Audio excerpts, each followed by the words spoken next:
अस्सलाम वालेकुम दोस्तों, मैं हूं खालिद मोइन और आप देख रहे हैं अदब व फ़नून नामा। ये किस ख्वाब में आज ले जा रही है नई रुत की खुशबू, मुझे बिछड़े लम्हों से मिलवा रही है नई रुत की खुशबू। नई रुत की खुशबू एक मजमूए कलाम है और ये मजमूए कलाम है नजमा उस्मान साहिबा का। नजमा उस्मान साहिबा से आप यकीनन वाकिफ़ होंगे। नजमा उस्मान साहिबा बरतानिया में मुकीम हैं साल हा साल से और बहुत अच्छी शायरा हैं। शायरा होने के साथ साथ अफ़साने भी लिखती हैं। हमारी और नजमा उस्मान साहिबा की जो इब्तिदाई तारुफ़ और मुलाकात है वो हल्क़ा अरबाब ज़ौक़ कराची में हुई ऑनलाइन इजलासों में, और ये कोविड का दौर था। बहुत मुश्किल और कड़ा दौर था। ज़िंदगी और मौत के दरमियान पूरी दुनिया सफ़र कर रही थी और ऐसे में ज़ेब अस्कार हुसैन साहब ने ऑनलाइन इजलासों का की बुनियाद डाली और बहुत ज़बरदस्त इजलास होते रहे। तकरीबन रोज़ाना वो इजलास होते थे। कोविड के दौर में उन इजलासों का होना एक ऐसा साहिबान था जिसमें पूरी दुनिया के अदीब, शोरा, शायरात वो सब यकजा हो जाते थे और 2 ढाई घंटे 3 घंटे आपस में मुकालमा होता था। शेर व अदब के मौज़ूआत पर गुफ्तगू होती थी और मुख्तलिफ़ मौज़ूआत तय कर लिए जाते थे मुख्तलिफ़ दिनों के हवाले से। तो नजमा उस्मान साहिबा भी एक वक्त तक पाबंदी से उन इजलासों में शरीक होती रहीं। उस दरमियान उनसे गुफ्तगू उनकी सुनते रहे, उनकी शायरी सुनते रहे और वो बहुत नफीस खातून हैं। गुज़िश्ता दिनों वो कराची भी आई थी और उनसे मुलाकातें भी रहीं, उनकी कुछ गुफ्तगू भी रिकॉर्ड की गई और अब ये उनका एक मजमुआ नई रुत की खुशबू सामने आया है। इससे पहले भी उनके कुछ मजमुए सामने आ चुके हैं और एक अफसानवी मजमुआ भी सामने आ चुका है। इस मजमुए में रफ़त शमीम साहब जो बरतानिया ही से ताल्लुक़ रखते हैं, सीनियर लिखारी हैं।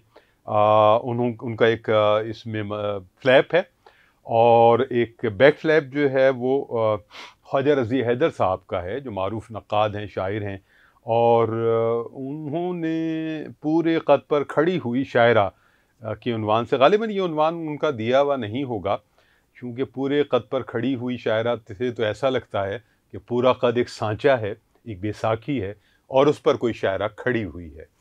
तो पूरे क़द की शायरा काफ़ी था। तो ये यकीनन ख्वाजा रज़ी हैदर साहब का इंतखाब नहीं होगा जो ये निकाली गई है सुर्ख़ी। ये जाने किसका है। इसका जो टाइटल है, इसकी जो पेंटिंग है बड़ी ख़ूबसूरत सी, ये है वसी हैदर, मारूफ़ आर्टिस्ट वसी हैदर। बहुत खूबसूरत कलर्स के साथ ये पेंटिंग है। इस पे एक तस्वीर है नजमा उस्मान साहिबा की और शायरी जो है वो इसमें ज़रूर सुनवाई जानी चाहिए। बेसबब मलामत को कौन देख सकता है, चश्मे नम में हैरत को कौन देख सकता है। पाँव धंस गए वरना सामने समंदर था, रेत की इनायत को कौन देख सकता है। रुतों का बहुत जिक्र है इस किताब में। एक सुलझे हुए लहजे के साथ एक ऐसी लफ्ज़ियात हैं जिसे हम फ्रेश लफ्ज़ियात कह सकते हैं और गज़ल में जो कि बहुत मुश्किल काम होता है अपने लहजे की तरफ सफ़र करना और अशआर निकालना, अच्छे शेर निकालना। तो नजमा उस्मान साहिबा ऐसी शायरात में से हैं जिनके यहाँ आपको उनके मजमुए में अच्छे अशआर ख़ासी तादाद में मिलेंगे। और जाने क्यों आलमी सतह पर मैं समझता हूँ कि उन्हें नज़रअंदाज किया गया है और यहाँ भी जब कराची आई थी तो उन्होंने कुछ लोगों से ये गिला किया था कि यहाँ मामूली शोरा और शायरात के साथ बहुत शामें मनाई जाती हैं लेकिन कोई मुझे नहीं पूछ रहा, ये मेरी तरफ नहीं देख रहा। उनका ये गिला बिल्कुल दुरुस्त है क्योंकि वो ऐसी शायरा हैं कि उनकी तरफ देखा जाना चाहिए था और उनकी पजीराई उस तरह होनी चाहिए थी जैसा कि उनका हक है।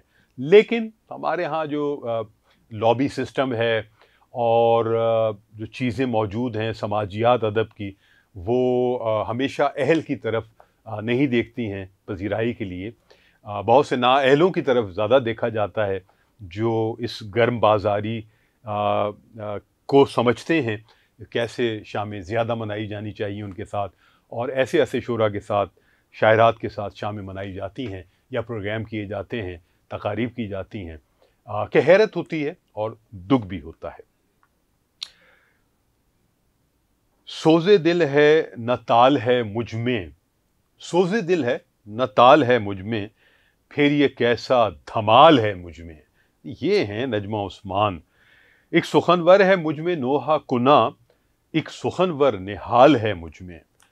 تو جو غزل ہے اس غزل کے جو چست مصرے ہیں وہ ہمیں نجمہ عثمان صاحبہ کے یہاں ملتے ہیں۔ سرخ ہرے اور پیلے رنگ، زخم میں چمکے کتنے رنگ، تتلی بھنورے چومے پھول، گہرے ہلکے مہکے رنگ، آنسو کاجل الجھے بال، دل ٹوٹا تو بکھرے رنگ۔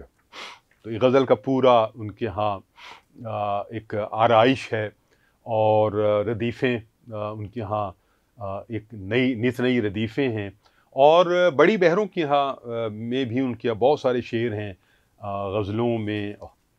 اسی لیے شاید خواجہ رضی اظہر نے بات کرتے کرتے اچانک، حالانکہ 5-6-7 لائنیں ہیں ان کی، لیکن وہ بات کرتے کرتے اچانک یہ کہتے ہیں کہ نجمہ عثمان بلا شبہ 1.5 مصرے کی شاعرہ نہیں ہیں۔ تو یہ 1.5 مصرے کی شاعرہ کی ممکن ہے کہ یہ خواجہ رضی اظہر صاحب کا ایک کوئی مضمون ہو جو یہاں بیک فلیپ کے طور پر استعمال کر لیا گیا ہو، لیکن یہ جملہ چونکاتا ہے، اور یہ اس بات کی بھی گواہی دیتا ہے کہ بہت سے لوگوں نے شاید یہ بات کی ہو، اور جو آدھی ردیف کا جو آدھے مصرے کی ردیف ہوتی ہے اس پر ایسے شعراء پر، شاعرات پر یہ اعتراض ضرور ہوتا ہے کہ یہ لمبی ردیف کے شاعر اور شاعرات ہیں، اور دراصل ان کی غزل میں چونکہ ایک مصرے کا آدھا ٹکڑا تو ردیف کا ہی ہو گیا، تو لہٰذا 1.5 مصرع ہی انہوں نے کہا ہے یہ بات بھی ہوتی ہے، اور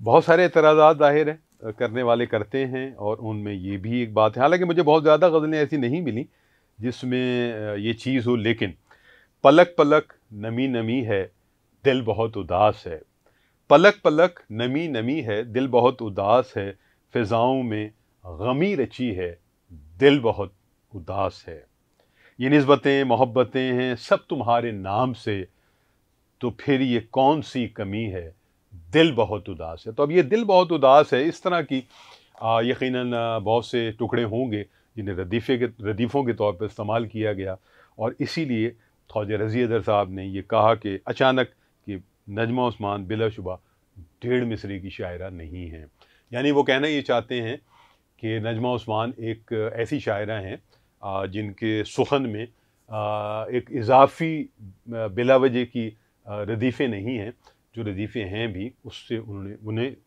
ان ردیفوں کو بھی انہوں نے استعمال کیا ہے۔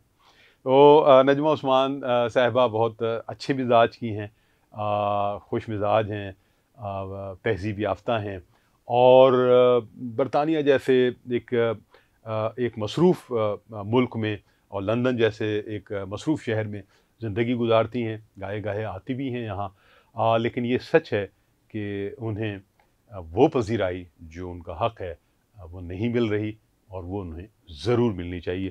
تو آپ اگر یہ مجموعہ پڑھیں گے نئی رت کی خوشبو، جو اپنے نام کی طرح اس مجموعہ بھی فریش ہے، تو آپ کو اچھی غزلیں اور اشعار ملیں گے، اور آپ نجمہ عثمان کو زیادہ سمجھ سکیں گے یہ مجموعہ پڑھنے کے بعد۔ بس یہاں خالد میں ان کو اجازت دیجیے، اپنا اور اپنے احباب کا خیال رکھیے گا۔ خدا حافظ و ناصر۔